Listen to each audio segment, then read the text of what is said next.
A small blue tank engine waited patiently at the station. He looked over the coastline, saw the roaring cliffs, and the beautiful sea. But he wasn't focused on that.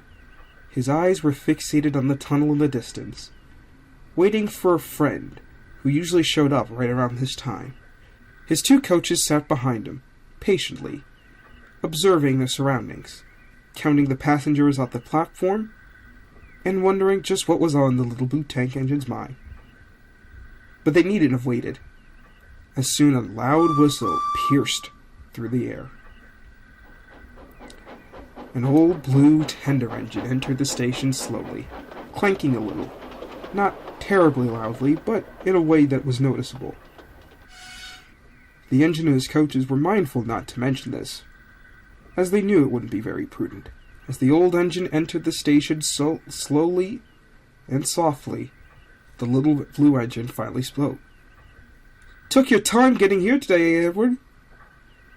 It was Thomas the tank engine, of course, waiting at the platform with Annie and Clarabelle for Edward's connection from his branch line here at the station at the end of his branch line. Edward was quiet at first, for the old engine usually was, and he finally responded. "Oh, still made it on time, didn't I?" And Edward had. Edward was not one for being late. Sometimes he would push it a little bit. That usually meant there was something on his mind. Edward tried not to show it, but there was today. He was not anticipating finishing this run. He knew what would be waiting for him once he did. A chill of an autumn breeze blew through the station. Thomas smiled. "You needn't worry so much, Edward. Everything's fine." Edward smiled. "You're a very good engine, Thomas. Enjoy your final run. I have to get to the big station now." The guard's whistle blew. Thomas smiled and pulled away with his two coaches. Edward smiled too, but as the three disappeared from the station, his smile faded away. He grew serious and stern. There was another sharp whistle. This was Edward's guard. And Edward took off into the tunnel. As Edward emerged from the tunnel, a large town with a massive station and shed complex loomed in the distance.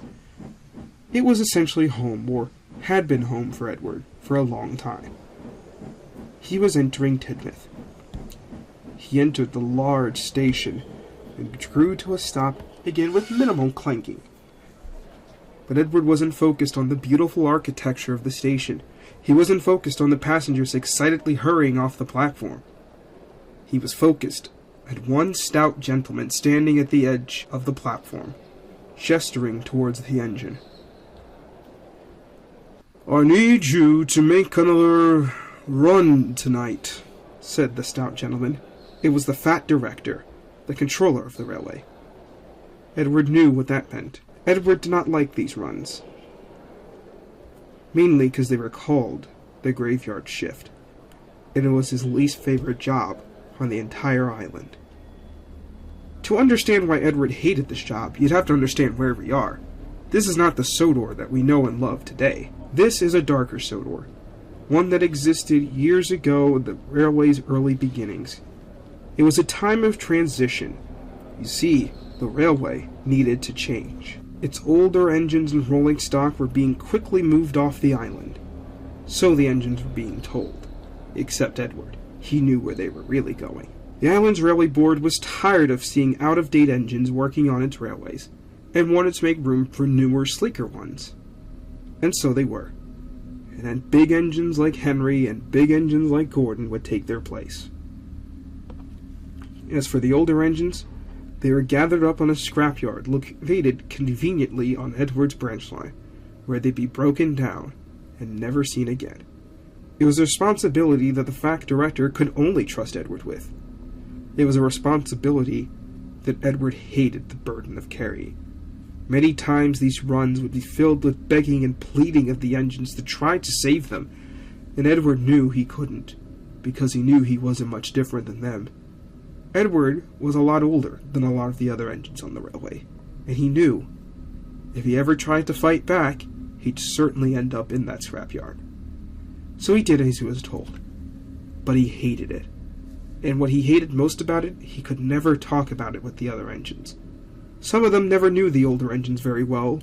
Some of them never cared to know the older engines very well. But one of them knew them very well, because they helped to build the railway with Edward. And that engine was Thomas. That dear little blue engine that was so joyful and happy sitting at the platform. Earlier today, Edward knew he could never face him and tell him the truth. It would hurt him too much.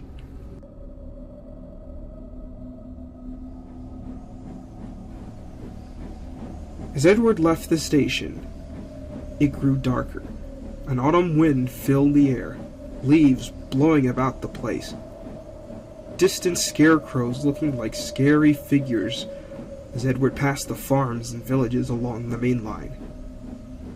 These scarecrows looked like they were judging Edward, as if they were telling him what he was doing was wrong.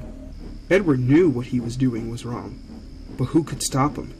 How could he stop this?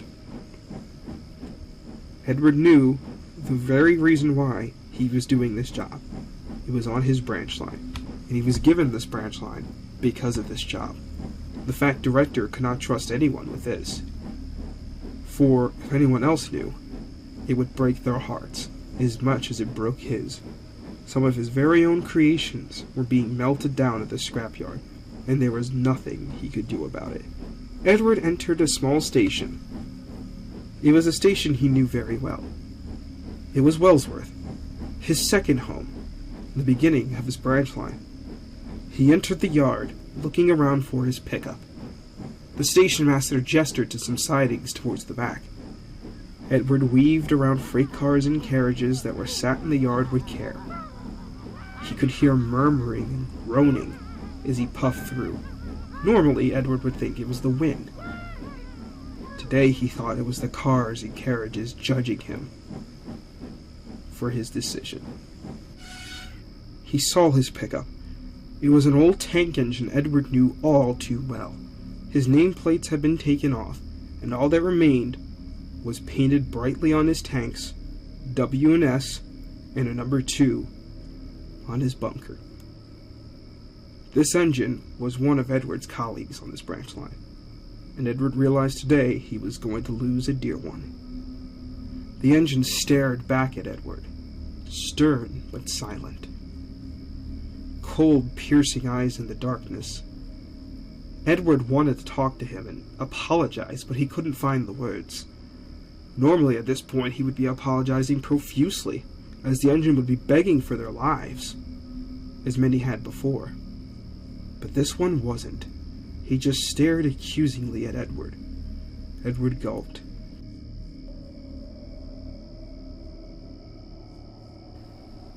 The trip down the branch line was a familiar one for Edward. He did it every day, several times, usually with passengers.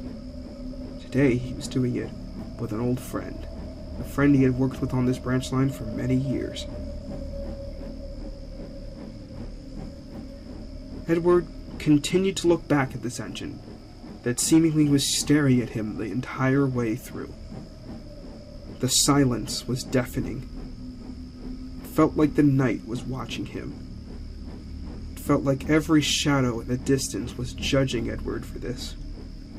And Edward could not blame them, for he knew that this engine was even younger than him, and he knew if this engine was getting scrapped, there wouldn't be much more time for old Edward.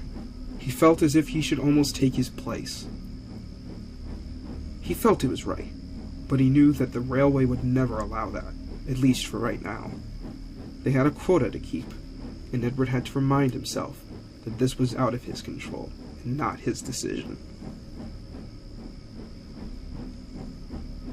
As Edward was lost in thought, suddenly he was swerved onto another track. It was an uncomfortable swerve that Edward knew the feeling of, but not one that he had felt very often.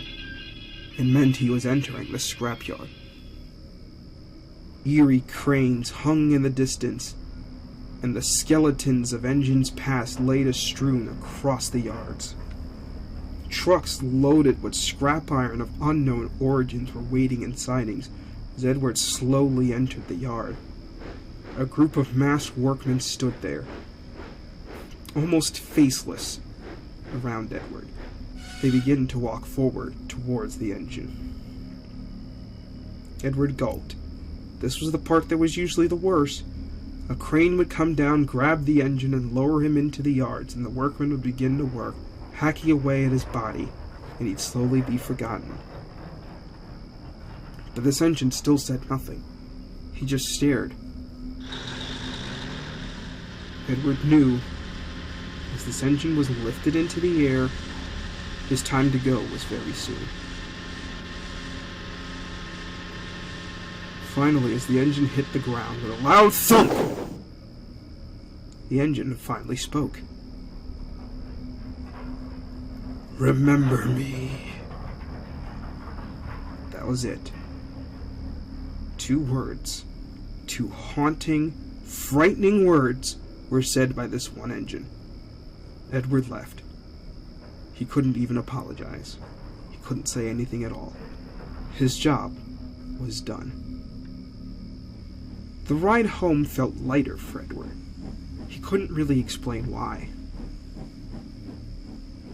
Perhaps it was the lack of begging and pleading. Or perhaps Edward had truly crossed the line, a line that he could never go back across, one of which that truly put him on the dark side.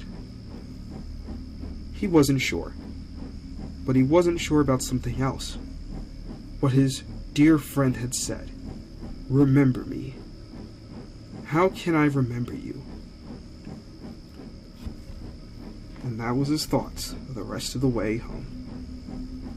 As Edward looked on, the tree seemed to lose even more leaves as he puffed past. The plants and crops of old were decaying and dying as the harvest season was coming near. It just felt as if everything was changing around Edward in a way that did not make him feel comfortable. It was night now, as Edward entered the large shed complex at Titmuth. Inside were 4 engines. A large blue tender engine named Gordon, a large green tender engine named Henry, a smaller red tender engine, but don't tell him that he's smaller, named James, and a small green engine named Percy. They were all excited to see their old friend enter. Well, mostly one of them was excited. The other 3 were more indifferent. "Oh, Edward!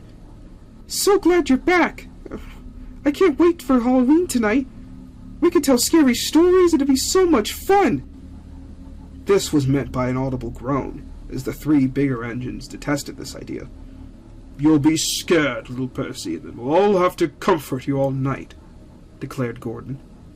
"Agreed, and I don't want to go through that fiasco again," added Henry. "Besides, most Halloween stories aren't that scary." Edward back to the sheds to join the others. It was at that moment that Edward finally had an idea. "How about I tell you a story?" And so he did, and he told a story about a lonely old engine on his last run. The railway had told him he'd soon be scrapped, but that engine seemingly had come to peace with it, or at least wasn't fighting it. He stared with these strong eyes into the darkness, finishing his last job before he'd be carted away to scrap. And it seemed as if, from years on end, workmen would see him puffing through the countryside with the same stern eyes he had as he finished his last run, staring at them, judging them. As Edward finished the story, the other engines stared chillingly. "Wow, Edward, who knew you were so good at telling ghost stories?" Edward pondered. He never really tried that sort of thing before. Of course, it was easy to come up with subject material. It was his dear friend he had sent to the scrapyard that night. But the other engines couldn't know that. And it was at that moment Edward fully understood how he could. Do you happen to know any other ones? James stuttered. Well, look who's scared now. I'm not scared. You're scared. Well, I'm not scared. Why'd you stutter then? I did not stutter. Did I stutter, Henry? I don't think you stuttered. I didn't stutter. There. Edward smiled. He had found something at last, how to remember his friend and all the others, and how to tell their fates in a way that they'd never realize. And from that day on Halloween night, Edward would tell ghost stories. His characters created from engines that seemed familiar to the others, but they could never quite put their buffers on it. But Edward knew. Edward always knew.